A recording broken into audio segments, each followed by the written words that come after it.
सोचिए, एक पेंटिंग सिर्फ रंग और कैनवस न हो बल्कि सदियों पुरानी एक साजिश का नक्शा हो।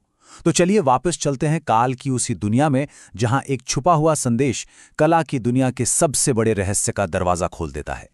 पिछला हिस्सा यहीं पर खत्म हुआ था, याद है? ये कोई जवाब नहीं था, ये तो परछाई में छिपे किसी का एक सीधा इशारा था, एक तरह का चैलेंज, ये देखने के लिए कि क्या कोई सतह के नीचे देखने की हिम्मत भी रखता है।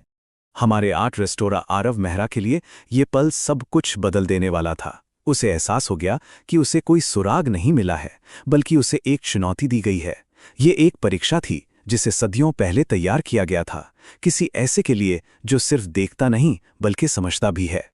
और बस यहीं से पूरी मिस्ट्री एक नया मोड़ ले लेती है। असली सवाल ये नहीं है कि क्या छिपा है, असली सवाल है कि उसे कौन खोज सकता है। बात कोड की नहीं है, बात तो उसे देख पाने वाली नजरों की है।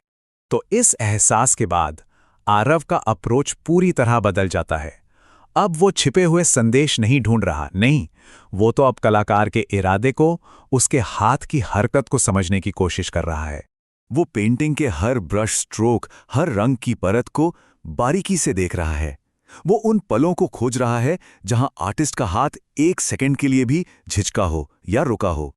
और फिर उसे वो मिल जाता है, रंग में एक इतना छोटा सा गैप जिसे पकड़ पाना लगभग नामुमकिन है। एक ऐसी जगह जहां कलाकार ने जानबूझकर बस एक पल के लिए अपना ब्रश उठाया था। ये कोई गलती नहीं थी, ये एक सोचा समझा फैसला था। इस एक छोटी सी खोज से सब कुछ बदल जाता है। ये पेंटिंग अब सिर्फ एक कला नहीं रही, ये एक इम्तिहान बन चुकी है। एक ऐसा इम्तिहान जो सदियों से सही नजरों का इंतजार कर रहा था। और तभी कहानी का पहला सबसे बड़ा राज सामने आता है। कलाकार ने सीक्रेट्स नहीं छिपाए थे, उसने तो देखने वालों को ही छिपा दिया था, ऑब्जर्वर्स को। इस डिस्कवरी के बाद आरव सीधे पहुंचता है प्रोफेसर सेन के पास, एक एक्सपर्ट जो एक ऐसे छिपे हुए इतिहास के बारे में जानते हैं जो एक पेंटिंग से कहीं ज्यादा बड़ा और गहरा है। प्रोफेसर सेन कंफर्म करते हैं, वो बताते हैं कि काल सिर्फ एक पेंटर नहीं थी, वो एक सीक्रेट सोसाइटी की फाउंडर थी, एक ऐसी सोसाइटी जो आज भी जिंदा है। और इस सोसाइटी का नाम है प्रतीक्षक, यानी पहरेदार, और उनका काम खतरनाक सच्चाइयों को गलत हाथों में पड़ने से रोकना। लेकिन ये लोग कोई जासूस नहीं है, ये जानकारी नहीं चुराते। इनका तरीका अलग है। ये सच को लीक नहीं करते, ये बस शक पैदा करते हैं। ये किसी भी बात की निश्चितता को ही मिटा देते हैं ताकि कोई भी सच का गलत इस्तेमाल न कर पाए।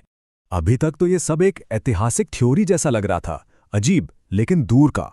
पर जैसे ही आरव इस सबको समझना शुरू करता है, खतरा हकीकत बनकर उसके दरवाजे पर आ जाता है। और खतरा शोर मचाते हुए नहीं आता, नहीं, वो आता है पूरे शहर के ब्लैकआउट के बीच, अंधेरे में, दरवाजे पर हुई एक अकेली दस्तक के साथ। दरवाजा खुलता है तो सामने है अनाया देशमुख। हाँ, वही पहले भाग वाली रहस्यमयी लड़की।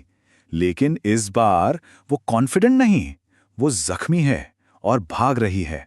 वो बताती कि पहरेदारों यानी प्रतीक्षकों का पूरा हिडन नेटवर्क कॉम्प्रोमाइज हो चुका है, और उनका दुश्मन कोई आम दुश्मन नहीं, वो सीक्रेट जमा नहीं करता, वो उन्हें लोगों को कंट्रोल करने के लिए इस्तेमाल करता है। अनाया आरव को बताती है कि उसकी सबसे बड़ी ताकत ही अब उसकी सबसे बड़ी कमजोरी बन गई है। वो अब सिर्फ एक न्यूट्रल रेस्टोरर नहीं रहा, वो इस गेम का हिस्सा बन चुका है। और फिर अनाया वो लाइन कहती है जो सब कुछ बदल देती है। मतलब अब पीछे मुड़ने का कोई रास्ता नहीं। सिर्फ सच जानने की वजह से वो दुश्मन की नजरों में आ चुका है। तो आरव अब सिर्फ बीते कल को ठीक करने वाला एक रेस्टोरर नहीं रहा, उसे एक ऐसी सिचुएशन में डाल दिया गया है जहां उसके फैसले आने वाले कल को लिखेंगे। देखिए कहानी कितनी खूबसूरती से बदली है। पहला भाग था सीक्रेट को ढूंढने के बारे में, दूसरा भाग है सीक्रेट ढूंढने वाले के ढूंढे जाने के बारे में। जो ढूंढ रहा था अब वही टारगेट है। अनाया उसे एक चुनाव के साथ छोड़ जाती है। उसकी न्यूट्रलिटी तो अब खत्म हो चुकी है। अब उससे चुनना होगा कि वो इतिहास के किस हिस्से को बचाएगा। और कहानी यहीं आकर रुक जाती है, इस बड़े सवाल के साथ। जब एक देखने वाले को, एक ऑब्जर्वर को एक्शन लेने पर मजबूर किया जाता है, तो वो क्या बन जाता है और उसके फैसलों का इतिहास पर क्या असर पड़ेगा।